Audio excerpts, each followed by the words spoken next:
It was supposed to be the night of celebration, of diamonds and champagne, of old Hollywood meeting new power. Kris Jenner's 70th birthday party wasn't just an event, it was a coronation.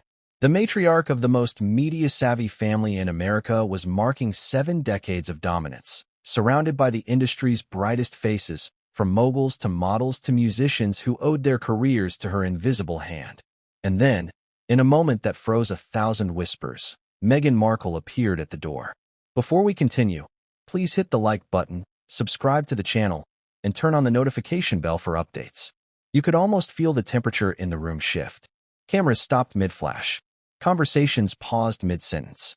Every celebrity in the ballroom turned their head toward the woman who had once been called Hollywood's royal export, the duchess who left a palace to become a producer, and now, the uninvited guest in a room full of people who didn't know where to place her anymore. When Kris saw Meghan approach, she didn't smile. She didn't lean in for a Hollywood hug. She didn't even fake familiarity. She simply said, with the calm precision of a woman who built an empire from control, "I don't know you." That sentence hung in the air like glass about to shatter. And that's where our story begins. But before we dive into that jaw-dropping moment, let me ask you this. How does someone go from being the most photographed woman in the world to being invisible in a room full of cameras? How does a duchess, who once stood next to the King of England, end up begging for a photo with the Queen of reality TV? Tonight, we pull back the velvet curtain on one of the most shocking social humiliations in Hollywood history. The night Meghan Markle learned that fame has an expiration date, and Kris Jenner was the one to stamp it. Now, here's what makes this story more than just gossip. This wasn't random. This wasn't coincidence. This was strategy, cold, deliberate, and precise. And what happened behind those gilded walls didn't just expose Meghan's desperation for relevance. It revealed the silent war being fought between two empires, the royal brand and the Kardashian machine. The party was at a private estate in Beverly Hills, an architectural masterpiece surrounded by manicured gardens and guarded by more security than the Met Gala. Guests arrived in blacked-out cars, wearing custom gowns, draped in jewelry that shimmered like liquid gold. Inside, the decor was pure Kris, extravagant but controlled, every petal, every candle, every camera angle planned down to perfection. This wasn't a birthday, it was a brand statement. And yet, just beyond that perfection stood Meghan Markle. Waiting in the shadows of the red carpet, she was no longer invited to walk. They say Hollywood has a short memory, but Meghan believed she could rewrite hers. She had tried before, when she left acting for royalty, when she left royalty for activism, when she left activism for content creation. Each move was meant to elevate her. But tonight, she wasn't rising, she was returning. And she needed that one photo. One picture with Kris Jenner could restore her Hollywood legitimacy. One smile beside the matriarch could silence whispers that the Duchess had become toxic, that her brand was too complicated, too unpredictable, too fake. That's why her team had called, emailed, and even sent a personal note through a mutual friend, asking if Meghan could make an appearance to honor Kris's milestone. But Kris had ignored every attempt. Still, Meghan came anyway. Maybe she believed she could charm her way in, the way she once charmed British royalty. Or maybe she just couldn't stand the idea of a Hollywood event without her name in the headlines. Whatever her reason, what happened next would become the stuff of celebrity legend. She arrived fashionably late, wearing a champagne-colored gown with a cape that caught the light like liquid silk. Her hair was styled in perfect waves, makeup soft, smile calculated. The press cameras that had gathered outside flickered with curiosity. No one expected her. And when she stepped inside, she moved with confidence, scanning the room for one person, Kris Jenner. But what Meghan didn't realize was that Kris already knew she was coming. In fact, she had been warned hours earlier. Someone from Meghan's PR circle had leaked the plan to a reporter, who then tipped off a Kardashian insider. By the time Meghan's car pulled up, Kris had already made her decision. She wasn't going to make a scene, but she wasn't going to play along either. And that's when the night turned from glamorous to unforgettable. Picture it, Kris in a black sequin gown, surrounded by her daughters, laughing with guests like Oprah, Ryan Seacrest, and Jennifer Lopez. Meghan approaching slowly, rehearsing her greeting in her head, every step heavier than the last. Cameras began to tilt, phones discreetly lifted, whispers echoing through the marble hall. Then the moment of impact, Meghan reached out, smiled, and said something like, "Happy birthday, Kris. You look stunning." Kris turned, glanced at her, and said flatly, "I'm sorry, do I know you?" The silence that followed could have shattered glass. It wasn't just rejection. It was erasure. For a woman like Meghan, whose power was built on being recognized, remembered, admired, those 4 words were brutal. Kris had just stripped her of the one thing she couldn't live without: relevance. Now, imagine being in that room. The music's still playing, the lights still glittering, but every eye fixed on the Duchess frozen mid-smile. She tried to laugh it off, to turn it into a joke. "Oh, come on, Kris, you know me," she said, attempting charm. But Kris only smiled politely, turned to Khloé, and resumed her conversation. In that instant, Meghan realized she wasn't in control anymore. But why? Why would Kris Jenner, a woman known for her PR brilliance, her ability to turn enemies into business partners, choose that moment to humiliate Meghan Markle? Was it personal? Or was it political? Because make no mistake, Kris doesn't move without motive. And according to sources close to the Kardashian camp, the reason for the snub runs deeper than anyone thought. This wasn't just about a photo. This was about power, legacy, and control over narrative. Kris Jenner had built her brand on authenticity. Well, her version of it. The Kardashians might have scandals, but they own them. They turn mistakes into episodes, tears into ratings. Meghan, on the other hand, built her image on perfection, on secrecy, on controlling every frame. To Kris, that wasn't authenticity, it was arrogance. And after Meghan's repeated attempts to align herself with A-listers while publicly criticizing the media that made them, Hollywood had grown tired. The insiders whispered that she was too much work, too unpredictable, too self-absorbed. She had become the guest you didn't invite, but who always showed up anyway. So Kris decided to draw a line. And she did it in the most Hollywood way possible, publicly, elegantly, and irrevocably. But here's the part most people don't know. Kris's rejection wasn't spontaneous. It was planned days in advance. She had seen Meghan's arrival as inevitable, and she was ready for it. Her team had been instructed not to issue any formal statement or photo clearance. Even the event photographers were told, no photos of unconfirmed guests. That's right, Meghan Markle had been erased before she even entered the building. For Kris, it wasn't about cruelty. It was about control. She had spent 70 years crafting her narrative, and she wasn't about to let someone else hijack it for clout. But for Meghan, the humiliation hit deeper. This wasn't a tabloid rumor or a royal headline. This was a social exile played out in real time. After the snub, Meghan lingered for a few minutes, pretending to chat with other guests, but the damage was done. The room had shifted. Conversations turned cold. No one wanted to be caught in a photo with her now. Within minutes, she was gone. Outside, her driver said she sat in silence for nearly 20 minutes before asking, "Do you think anyone recorded that?" Oh, someone did. Several people did. And within hours, clips began circulating in private group chats across Hollywood. The Duchess's humiliation became the night's unspoken highlight. Not even the party's $1 million fireworks display could distract from it. But this wasn't the end of the story. It was only the beginning. Because what Meghan didn't know was that Kris's rejection had been fueled by more than just personal irritation. There was a secret conversation that had taken place days earlier. One involving another Hollywood insider, a person who had once been close to Meghan but now had reasons to warn Kris against her. And when that truth surfaced, it would reveal just how far the Kardashian matriarch had gone to protect her empire, and how desperate Meghan had become to protect hers. Because in Hollywood, rejection isn't the end. It's an invitation for revenge. And Meghan Markle doesn't take rejection lightly. The cameras might have stopped flashing, but the story was only getting started. Behind the smiles, behind the polished statements, a cold war was brewing. One that would pull in friends, family, and even the royal palace. Because when Kris Jenner said, "I don't know you," what she really meant was, "You don't belong here anymore." But as Meghan's car disappeared down the Beverly Hills Road that night, she made a silent vow. She would make them remember her name again. And what she did next would shock even her harshest critics, because she wasn't just going to respond. She was going to fight back. But what came next would change everything, and no one saw it coming. What does power look like when it walks into a room? Is it the diamonds that glitter under the chandeliers or the whispers that follow someone's name? That night in Beverly Hills, power had a scent, white roses and expensive perfume, and it had a name, Kris Jenner. The Jenner estate was transformed into a cathedral of celebrity. Gold drapes shimmered against soft candlelight. Champagne towers reflected the flash of camera phones.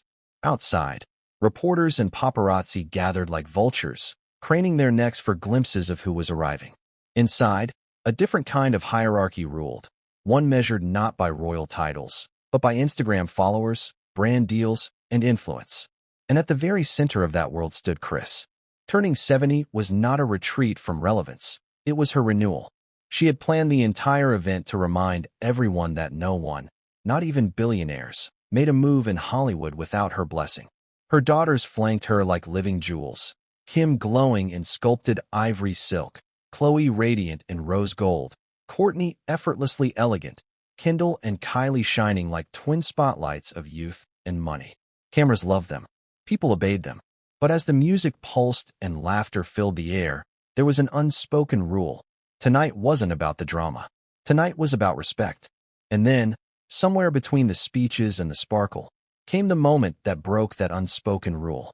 A security guard near the main gate tilted his head toward his earpiece, frowned, and muttered something to the coordinator. Seconds later, phones buzzed across the staff channel. A new name had appeared on the guest queue, a name that wasn't supposed to be there. Meghan Markle. The reaction was instant. Staff whispered in code. Kris's event planner blinked twice before saying, "She's not on the list." But Meghan didn't wait for approval.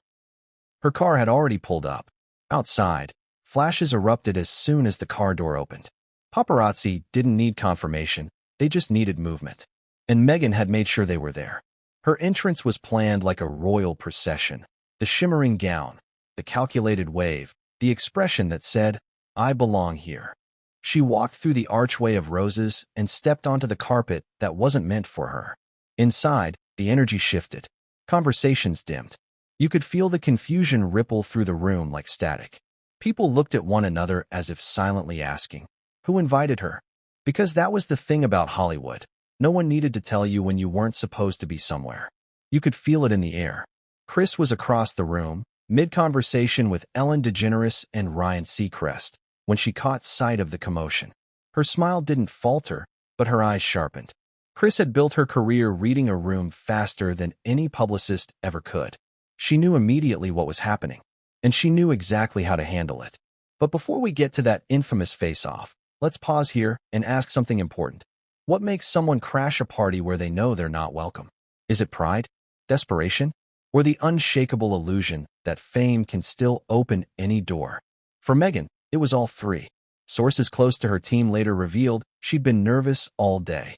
Her staff had debated whether to attend at all, but Meghan insisted. "I just want to say happy birthday," she said. But they knew what she really wanted wasn't a conversation. It was a camera. You see, Kris Jenner's 70th wasn't just a party. It was a global PR moment. Every major outlet from Variety to Vogue had secured exclusive photo rights. Any celebrity seen in those shots would dominate social media for days. Meghan knew this. She also knew that her public image had been on a steep decline. Netflix deals uncertain. Spotify fallout. Brand collaborations drying up. She needed visibility, and what better way to get it than to stand next to America's most powerful matriarch? Except Kris saw it differently.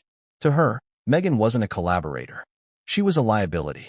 The Kardashians had already survived years of headlines, but they controlled those narratives. Aligning with Meghan meant inviting unpredictability, the one thing Kris couldn't manage. And so, as Meghan made her way into the room, Kris leaned toward Kim and said quietly, "Watch this." The music slowed to a gentle beat. Champagne glasses clinked. Cameras hovered. Meghan spotted Kris from across the room and made her move. People parted slightly, not out of respect, but curiosity. This was the kind of tension that Hollywood feeds on. Two powerhouses, two empires, one moment of collision. Meghan smiled, glowing under the light. Kris turned, poised, the faintest trace of a knowing grin on her lips. "Happy birthday, Kris," Meghan said brightly, extending a hand. "You look absolutely radiant." Kris didn't move right away. She simply tilted her head and blinked once, letting the silence stretch. Then, with her signature cool composure, she said it. "I'm sorry, do I know you?" The words fell like a guillotine. A few guests gasped. Others pretended to be busy on their phones. Someone dropped a champagne glass that shattered across the marble floor. But the damage had already been done. Meghan froze, her rehearsed smile faltering for a fraction of a second before she recovered. "Of course you do," she said with a nervous laugh. "We met at—" But Kris was already turning away. The music seemed to grow louder. Meghan's voice was swallowed by the hum of conversation as Kris leaned toward Khloé, whispering something that made her laugh. Cameras flashed again, but this time, they weren't pointed at Meghan. It was over before it began. Still, Meghan stayed. She tried to act unfazed, smiling, talking to guests, but every move she made seemed to draw polite distance. People nodded but didn't engage. They weren't being cruel, they were being careful. No one wanted to pick a side in a war that hadn't officially begun yet. And somewhere deep down, Meghan knew that was the real humiliation. Not Kris's words, but the silence that followed them. Now, here's the part most people don't know. There was another guest at that party, a quiet observer, who had already predicted this exact outcome. A Hollywood PR veteran who had seen Meghan's fall from grace long before it hit the headlines. They watched her walk in and whispered to a friend, "This will be the story by morning." And they were right. By dawn, every gossip site, every influencer blog, every TikTok commentary channel was buzzing with variations of the same headline. Kris Jenner to Meghan Markle. "I don't know you." But the story wasn't just going viral, it was mutating. Some claimed Meghan had begged for a photo. Others said Kris had her removed by security. None of it was entirely true, but none of it mattered. In Hollywood, perception beats truth every time. Meanwhile, Meghan's team went into damage control. Calls were made, statements drafted, social media posts planned. But no one could erase what had already become the most talked about social snub of the year. And as dawn broke over Los Angeles, one question echoed across the industry. How had it come to this? Because Meghan wasn't just any celebrity. She had once been part of the world's most exclusive institution. She had walked beside kings, dined with presidents, and given interviews that reshaped the monarchy. Yet here she was, standing outside a Hollywood mansion, being told by a reality TV star, "I don't know you." The irony was unbearable. But this moment wasn't random. It was the visible crack in something much deeper, a silent divide between the Hollywood that had once embraced Meghan and the new order that had quietly shut her out. And Kris Jenner? She had simply delivered the message out loud. Still, not everyone in that room agreed with how it played out. There were whispers. Some said Kris went too far. Others argued she had no choice. But one thing was certain. The social hierarchy had spoken, and Meghan was no longer at the top. What few people realized that night, though, was that Meghan wasn't leaving quietly. As her car pulled away, she was already on her phone, making calls, planning her next move. The humiliation would become her motivation. And while Kris believed she had ended the conversation, Meghan was about to start a new one. One that would put both their names back in headlines in ways neither of them could control. Because if Kris ruled Hollywood's image, Meghan ruled scandal. And when those two powers collide, something always explodes. The next day, an anonymous insider leaked that Kris had been warned beforehand that Meghan would attempt a PR stunt. A warning that came from someone inside Meghan's own circle. A betrayal, quiet and devastating. But who would do that? Who inside Meghan's world would hand her over to Kris Jenner on a silver platter? That's where the real story begins. Because someone had decided that Meghan needed to be stopped, and they used Kris's party as the stage to do it. And when that truth comes out, you'll see that the snub wasn't just a moment of humiliation. It was the opening shot in a much bigger war. A war that would pull Hollywood, royalty, and family into one dangerous web of betrayal. And it all started with one sentence. "I don't know you." But what came after those 4 words would make the whole world choose sides, and no one saw it coming. Have you ever watched someone try to climb back up a ladder that's already burning? That's exactly what Meghan Markle was doing after Kris Jenner's cold rejection. The moment that was supposed to redeem her image became the very spark that lit the match beneath her Hollywood standing. And what's worse, she didn't even realize it yet. When Meghan's car pulled away from the Jenner estate that night, she sat in silence. The music, the laughter, the flash of the chandeliers. Everything still echoed in her head. The words, "I don't know you," replayed like a broken record. Each repetition felt sharper, heavier. Her hands trembled in her lap, not from anger, but disbelief. Because for someone who once commanded the world's cameras, being unseen felt like suffocation. Her assistant tried to speak, to offer comfort. "Maybe she didn't mean it that way," she whispered softly. But Meghan snapped. Of course she did. She knew exactly what she was saying. Then she stared out the window, eyes hollow, face frozen in the reflection of a city that no longer felt like hers. You see, this wasn't just a snub at a party. This was an omen. A public reminder that Hollywood had quietly moved on without her. Let's rewind for a moment. Before the infamous party, Meghan had already been struggling behind the scenes.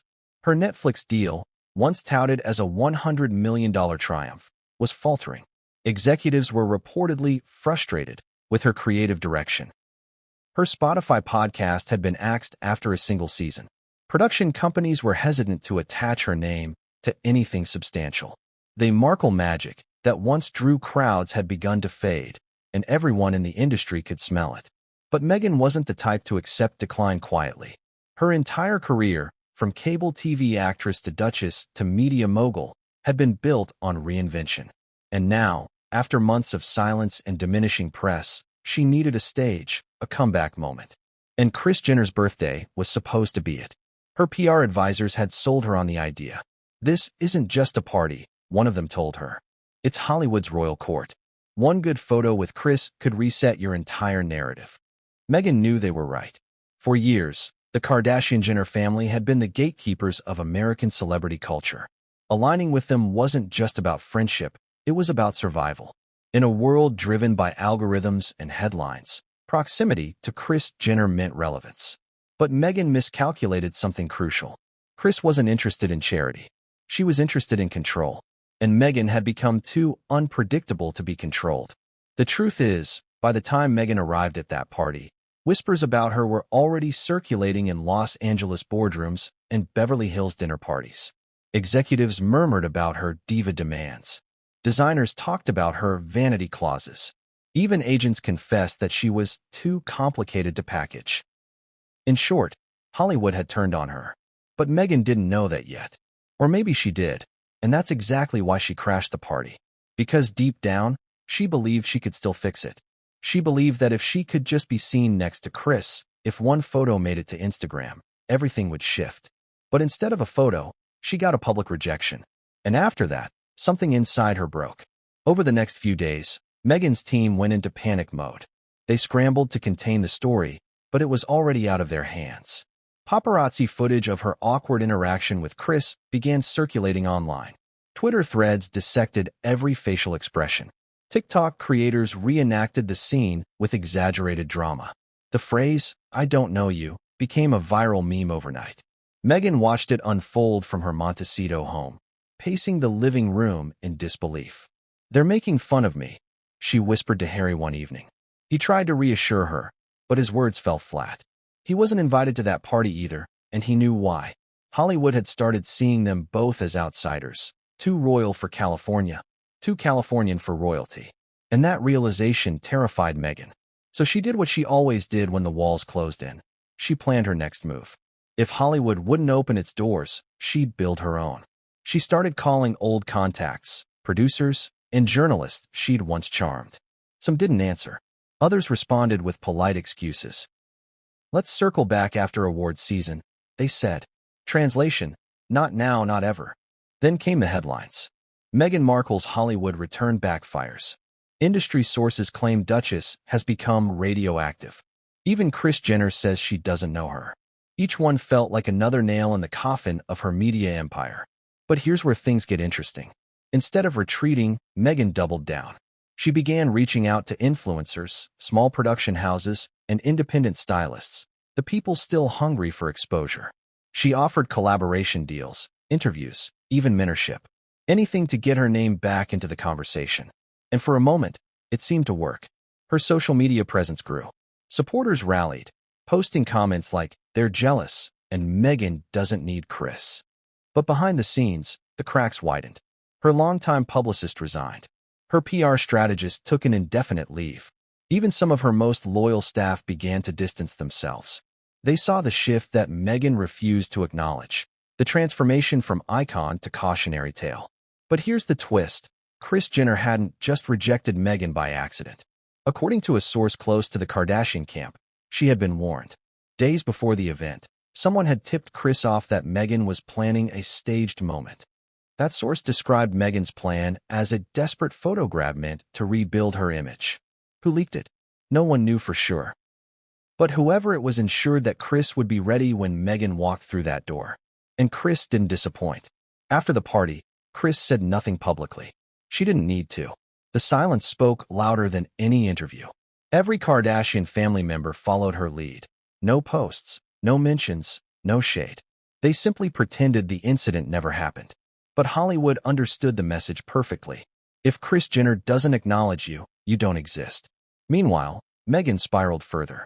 Friends described her as obsessed with fixing her image. She held endless meetings with PR consultants, discussing strategies, angles, optics. Maybe we do an exclusive with Oprah again, one advisor suggested. But Meghan dismissed it. That won't work twice, she muttered. She needed something new, something bold enough to erase the memory of that night. But bold ideas often come with consequences. Late one evening, Meghan sat in her study, scrolling through old photos of her time in the royal family, the crowds, the interviews, the flawless press shots. Then she came across a picture of herself at a charity event years earlier, standing next to Kris Jenner. The irony stung. Kris had once been friendly, warm even. What had changed? The answer, as it turned out, was everything. Back then, Meghan was the world's favorite fairy tale. Now, she was Hollywood's favorite scandal. And Kris Jenner doesn't take risks with scandal. She monetizes it, manipulates it, or avoids it entirely. Meghan didn't offer profit.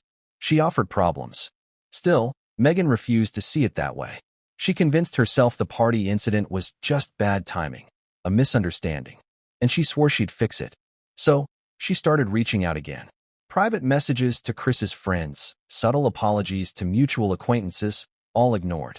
Even her invitations to other celebrity events began to get lost. Suddenly, the Duchess who had once walked red carpets in London couldn't even get her name on a guest list in LA. And the cruelest part? She had become invisible in the very city she'd thought would save her. You can't survive in Hollywood without alliances. But every alliance Meghan tried to form collapsed under the weight of her reputation. The stories about her controlling nature, the way she micromanaged every shoot, every detail, those tales had traveled faster than her publicists could contain them. And yet, despite the growing isolation, Meghan clung to one belief: that she could still win people back if she just explained herself. So, she planned a comeback interview. Her idea was to set the record straight, to tell her side of the Kris Jenner story. She wanted to reveal the truth about what really happened that night. But her advisors begged her not to. You'll only make it worse, they warned. Hollywood doesn't respect explanations, it respects silence. But silence was something Meghan had never been good at. She started drafting a statement anyway. Something about misunderstandings and supporting women. But before she could release it, someone leaked a private text thread, allegedly between Meghan's assistant and a celebrity stylist, discussing the plan to approach Kris for a mutually beneficial photo. The internet exploded again. Now, it wasn't just a story about rejection, it was about manipulation. And suddenly, the world saw Meghan not as a victim, but as the architect of her own embarrassment. Every move she made to fix the situation only made it worse. And just when it seemed she couldn't sink any lower, something else happened. A former acquaintance, a quiet, influential Hollywood insider, decided to speak out. They claimed Meghan's presence at the party wasn't a surprise at all. They said Kris had been warned days in advance, and that the entire encounter was orchestrated not by Kris, but by someone much closer to Meghan. A betrayal from within her own team. And that betrayal would soon reveal itself in the most unexpected way. Because someone had been feeding Kris Jenner information, real, personal information, from inside Meghan's camp. And when Meghan found out who it was, she would lose more than just her Hollywood standing. She'd lose the one thing she still believed she had left: loyalty. But what came next would make betrayal look like kindness. Because the person who sold her out wasn't a stranger, it was someone she once called family. And that revelation would change everything. Every empire has a traitor, and in Hollywood, betrayal never comes from enemies. It comes from those who once swore loyalty. The Kris Jenner, Meghan Markle showdown didn't start at the party that night. It began days earlier, in whispers, texts, and quiet warnings passed between people who understood one thing clearly. Meghan was walking into a trap she didn't even know existed. So who warned Kris Jenner? And why? Let's rewind the timeline to 48 hours before that glittering birthday event, the calm before the storm. The Kardashian inner circle was already buzzing with preparations. Caterers, stylists, and security staff moved with military precision. No detail was left to chance. Kris had built her life on control. Control of her image, her daughters' careers, and every narrative surrounding them. But when a message from an unnamed industry friend arrived on her private phone, even she paused. The text was short, deliberate, and meant to sting. Just a heads up, Meghan Markle's planning to crash your birthday. Says she wants a photo moment. Don't let her steal your spotlight. Kris stared at the message for a long time. Then, without a word, she handed her phone to her assistant. Find out where that came from, she said. It didn't take long. The tip came from someone close to Meghan's PR camp, someone who'd worked with her during her post-royal rebrand, someone who knew how she operated. A person who had watched Meghan manipulate media moments like chess pieces on a board. That person, an ex-employee with a grudge. They had seen the inside of Meghan's carefully curated image machine and had been burned by it. To them, this wasn't revenge. It was justice. The warning spread fast through Kris's circle. By the next morning, every Kardashian and Jenner daughter knew. Kylie reportedly rolled her eyes and said, "She's seriously still trying to make Hollywood happen," while Kim smirked. "She's not even A-list anymore. This could get awkward." But Kris didn't laugh. She simply replied, "Let her come." Because if there's one thing Kris Jenner knows better than anyone, it's how to turn a confrontation into a moment of power. She told her team, "We won't stop her from entering. But we're not giving her a platform either. No red carpet shot. No seat placement. No photographer assigned. Meghan would get what she came for, the spotlight, but not in the way she imagined." Now, here's the twist. Meghan's side thought they were playing smart too. They'd been informed that Kris's PR team was open to reconciliation. It was false intel, planted deliberately by someone in Kris's network. Meghan believed the path was clear, but the red carpet she thought was rolled out for her was really a trapdoor. And who was orchestrating this quiet takedown behind the scenes? Sources say it was none other than one of Kris's most trusted friends in the entertainment PR world. A powerhouse publicist known for cleaning up celebrity messes and starting just enough new ones to stay in business. That publicist, who'd once worked with Meghan during her Suits era, reportedly told Kris, "Let her walk in. You'll come out stronger." Kris agreed, but someone else didn't. Inside Meghan's team, a young publicist named Rachel, who had admired Meghan since the royal wedding, overheard part of a phone call that changed everything. The call wasn't meant for her. It was Kris's assistant confirming details about the Markle situation. Rachel froze. The tone, the words, it all pointed to a setup. Meghan wasn't just uninvited. She was being baited. Terrified, Rachel reached out to Meghan's head of PR. "I think they know she's coming," she warned. "They're preparing for it." But the warning never reached Meghan. Why? Because the head of PR, Lisa, was the very person feeding Kris information. That's right. The mole was inside Meghan's camp the whole time. Lisa had worked with Meghan since her royal exit. She'd helped craft the independent Duchess narrative, pitched her Netflix projects, and coordinated her first Hollywood appearances. But months of frustration, canceled plans, and Meghan's micromanaging had worn her down. The final straw? A screaming phone call where Meghan allegedly accused her of failing to protect my brand. After that, Lisa made a decision. She'd protect her own instead. So when Kris's team reached out quietly, asking if Meghan was planning to attend the birthday celebration, Lisa didn't hesitate. She confirmed every detail: the dress designer, the time of arrival, even Meghan's intention to create a photo opportunity. She didn't ask for money. She didn't need it. All she wanted was to see Meghan lose control of her own narrative.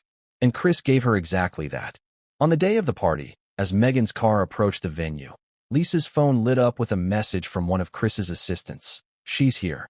Lisa smiled, turned off her phone, and poured herself a glass of wine. Meanwhile, Rachel, still unaware of Lisa's betrayal, waited anxiously for a reply to her warning text. None came. Inside, the confrontation unfolded exactly as Kris's team had predicted.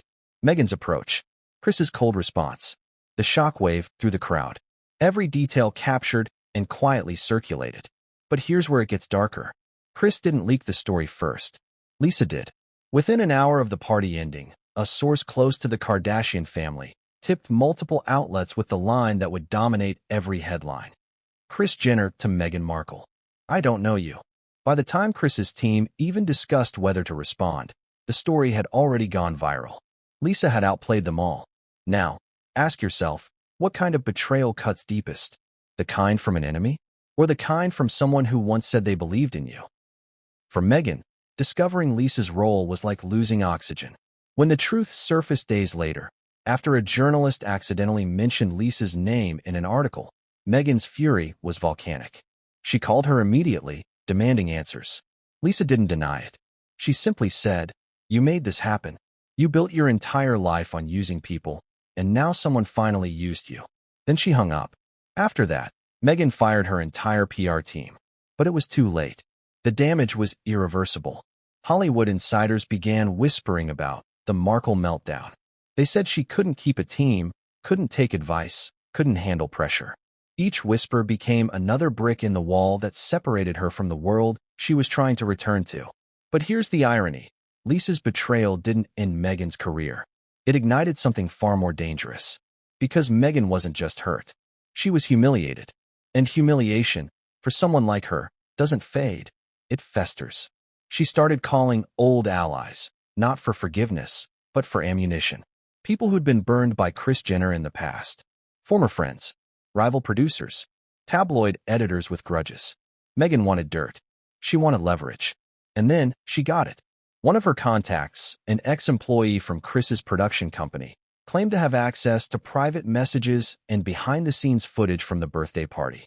Allegedly, footage that could show Kris mocking Meghan before she even arrived. If that footage existed, and Meghan believed it did, it would turn the entire narrative upside down. Suddenly, the victim could become the avenger.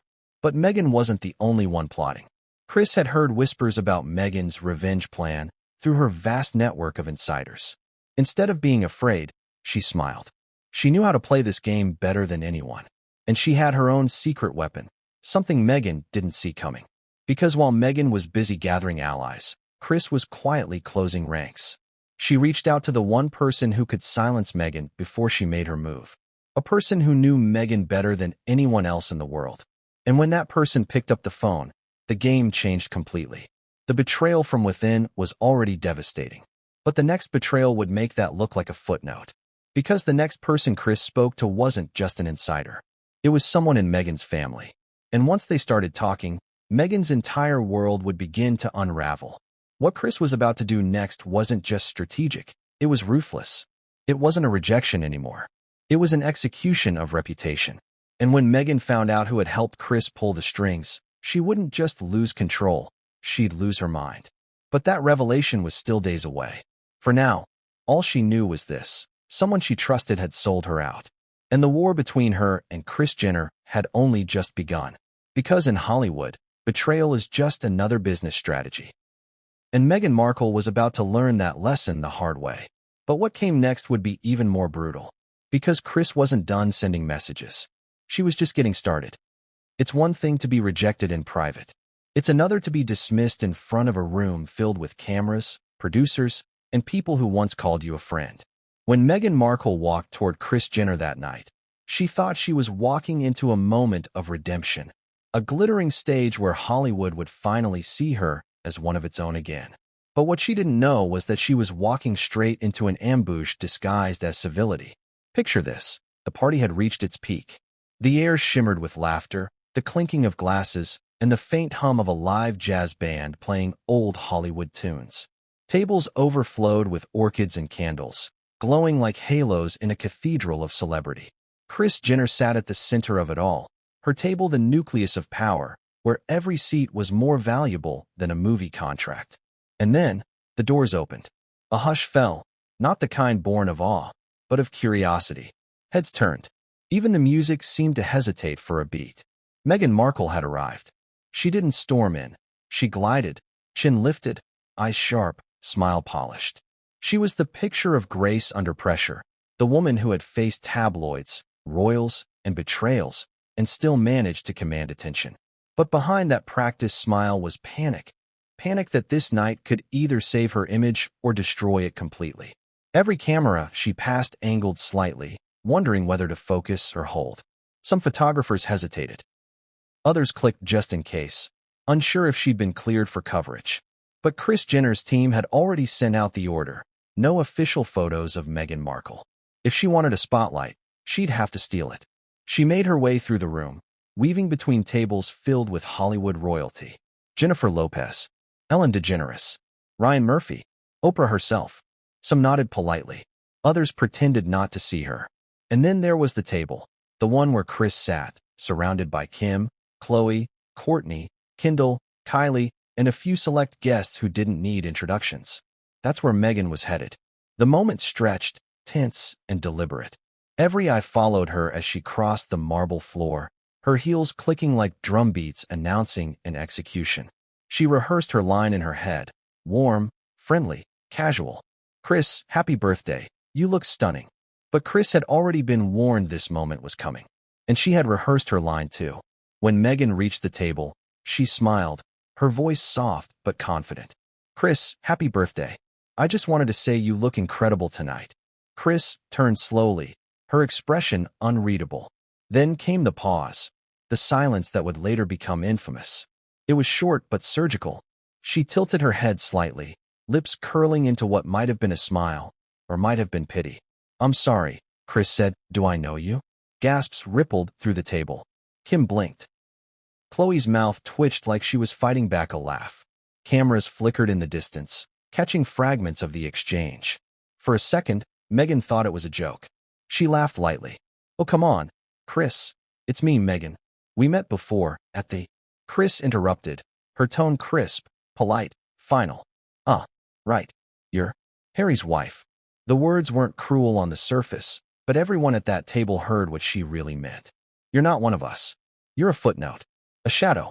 A scandal wrapped in a title that doesn't mean anything here." The laughter around the room faltered. Conversations thinned. And somewhere in the corner, an iPhone camera light flickered on. Someone was recording. Meghan's heart pounded. Every instinct screamed to retreat, but her pride wouldn't let her. "I just wanted to say congratulations," she said, voice trembling slightly. 70 years is. Kris smiled, but her eyes were steel. "Yes, it's a long time to stay relevant, isn't it?" A pause. A perfect dagger. The silence that followed was electric. Even the waitstaff froze mid-motion. Kris leaned back in her chair, a queen reclaiming her throne. Meghan stood there, smile still frozen, her confidence leaking out like air from a punctured balloon. Khloé shifted awkwardly. Kim looked down at her phone. Kendall raised her glass to her lips to hide a smirk. No one came to Meghan's rescue. Not one person. And that was the moment she realized. She wasn't just being ignored. She was being erased. She tried to salvage the situation, turning to the others at the table. "Kim, you look amazing. It's been forever since." Kim cut her off gently, eyes glued to her phone. "Thanks, babe. So good to see you." But her tone said something else entirely. "Please don't stand here."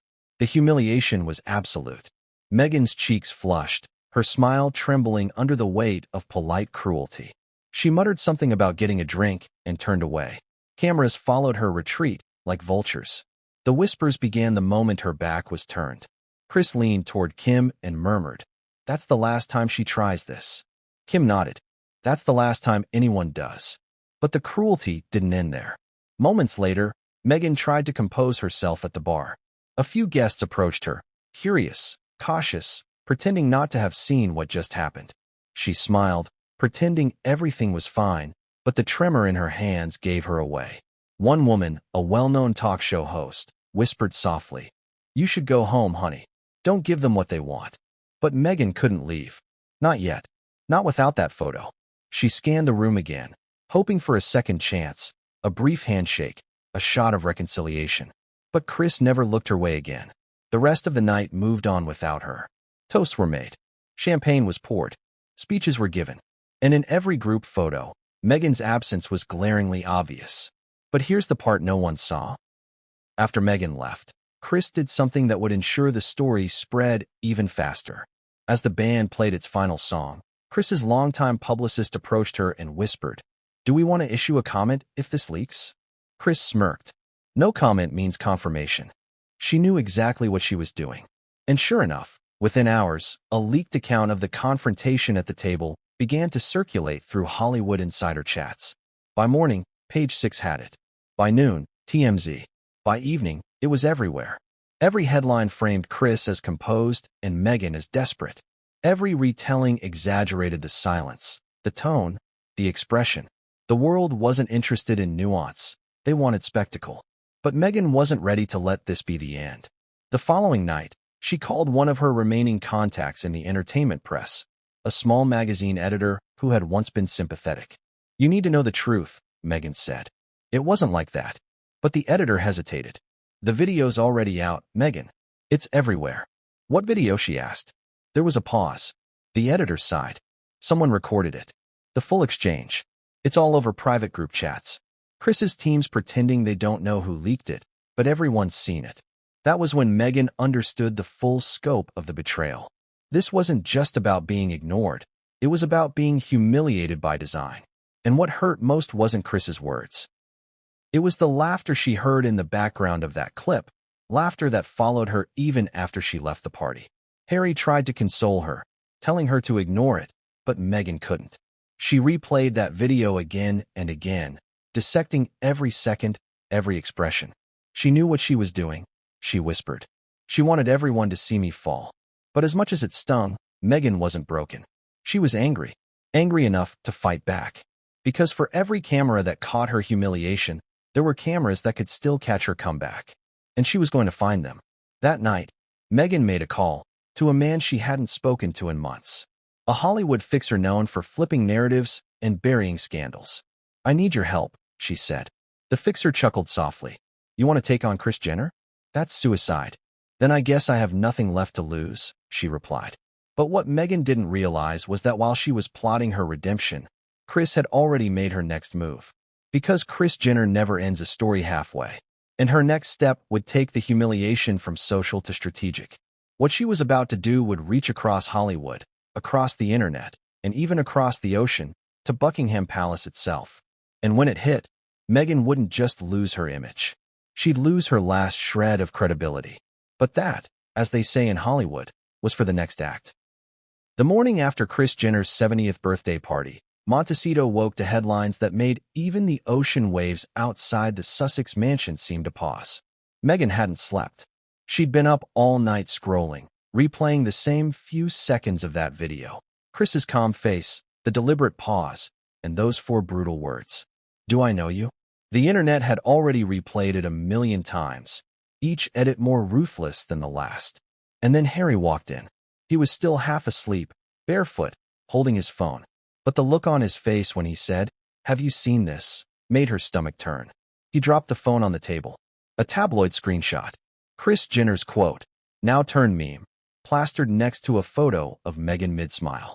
The caption read, "Hollywood royalty versus actual royalty. Guess who lost?" The room went cold. Harry's jaw clenched. "They humiliated you on purpose," he said, pacing. "She did this to you publicly." She knew cameras were there. Meghan didn't respond. She just stared out the window, her reflection pale against the morning light. "Everyone knew," she said softly. "Someone warned her. Someone from my team."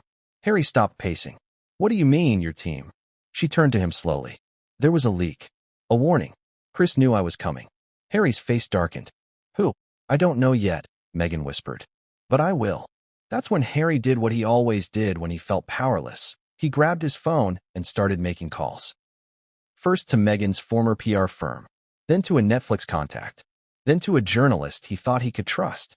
Each call ended the same way, with awkward silence, polite evasion, or, worse, sympathy. "Harry," one publicist said gently, "you have to understand. Hollywood loves Kris. Nobody's going to cross her over this." But Harry wasn't listening. His voice rose with each call. "She humiliated my wife. My family. You expect me to sit back and do nothing." Meghan tried to calm him. "It's not worth it," she said. "They want a reaction." But the damage was already done. Harry couldn't stop himself. Within hours, he was on the phone with one of his few remaining allies in the media, a sympathetic British reporter who had covered their post-royal journey favorably. "We need to get ahead of this," Harry said. "You need to tell the truth. This wasn't Meghan's fault." Kris set her up. The reporter hesitated.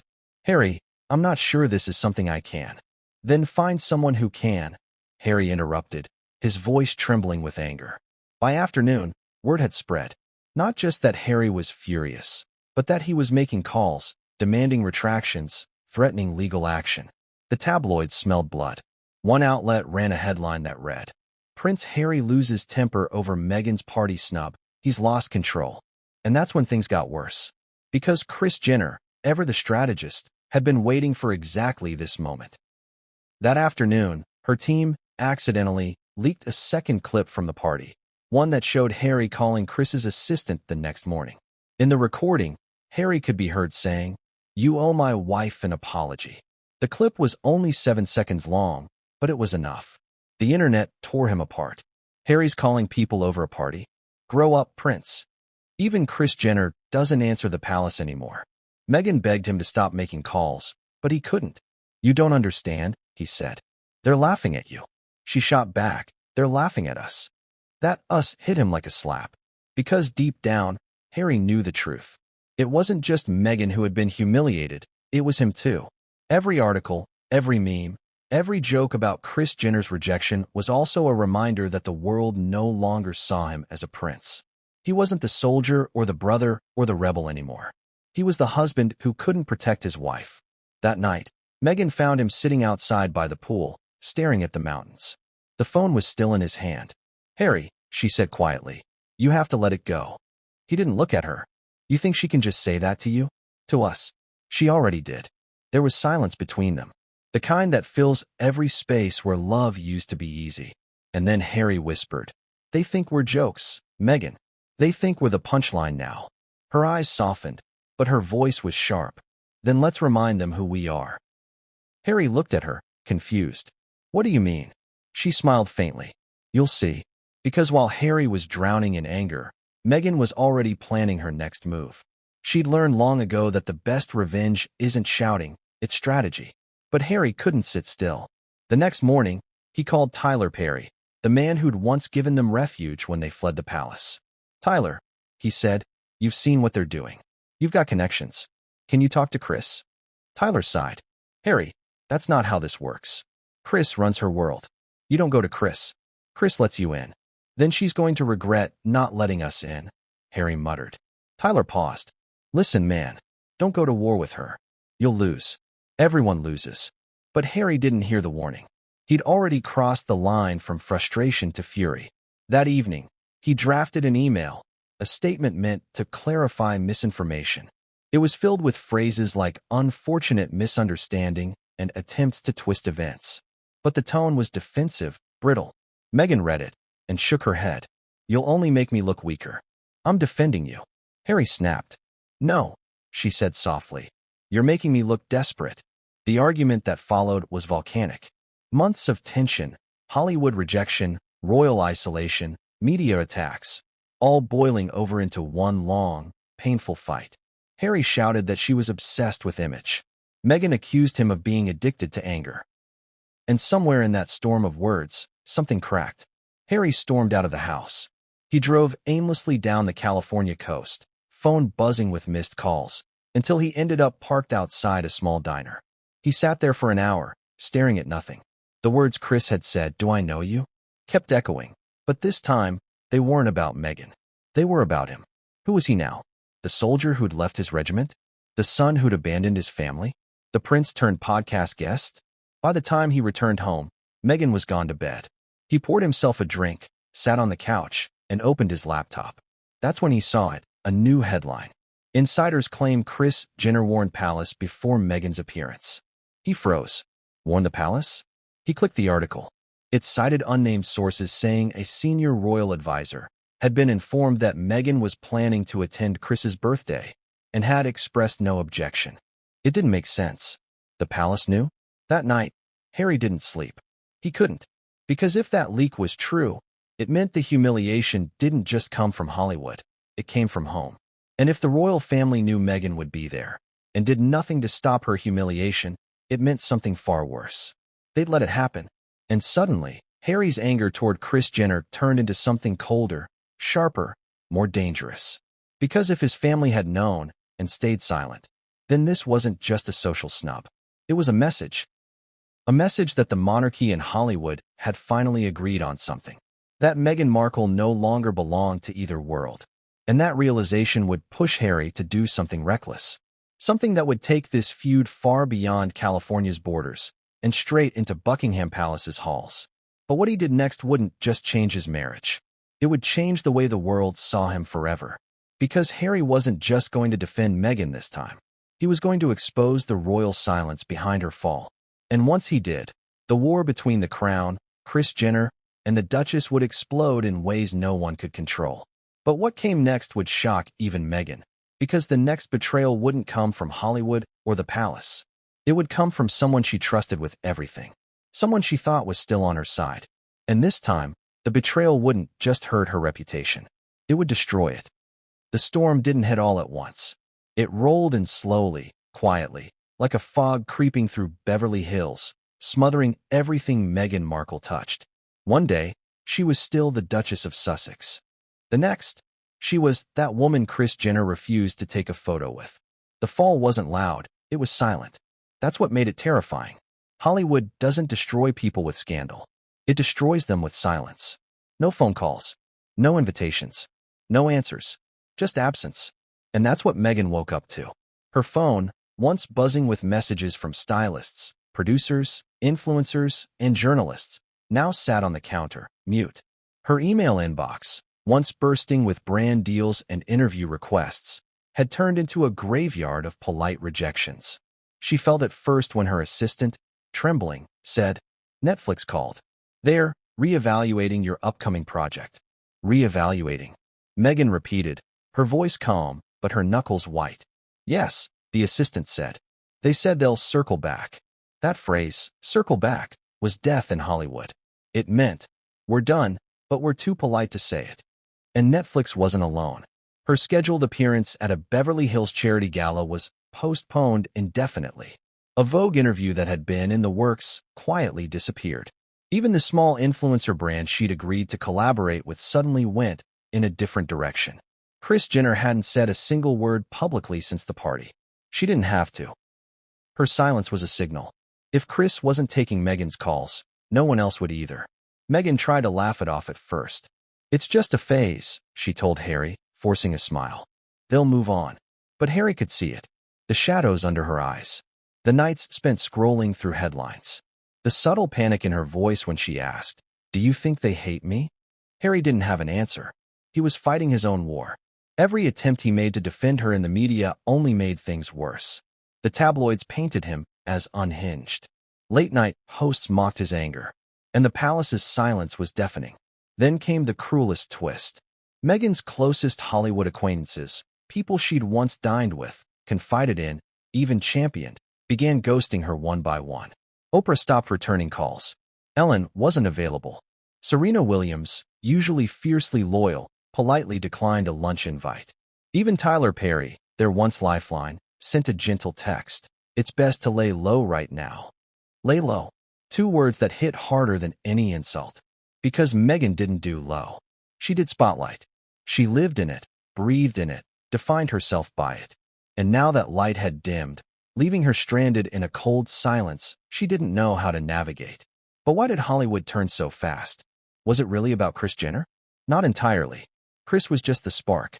The real fire came from something deeper, fear.